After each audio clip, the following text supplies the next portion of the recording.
আসসালামু আলাইকুম। সম্মানিত বেলাব মনোহরদিবাসী, আমি মোহাম্মদ ইসলামউদ্দিন সত্যবাদী আসন্ন ত্রয়োদশ সংসদ নির্বাচনে একজন স্বতন্ত্র প্রার্থী।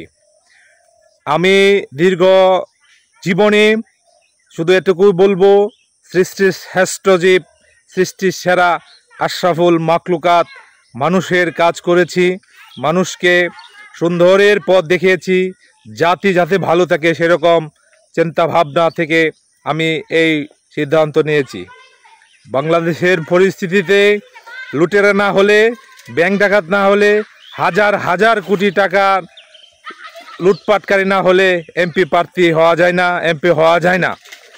সেই যে সিস্টেম, সেই সিস্টেমকে ভেঙে একদম তৃণমূল সাধারণ গণমানুষের সমর্থনে পরিবর্তন আনার জন্য এটা আপনার আমার সকলের একান্ত দায়িত্ব এবং কর্তব্য।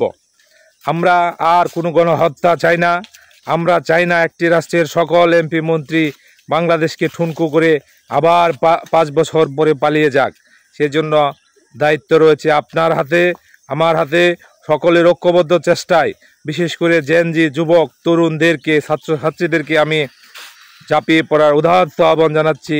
সকলের সর্বাত্মক কল্যাণ কামনা করছি। ওমা আলাইনা ইল্লাল বালা।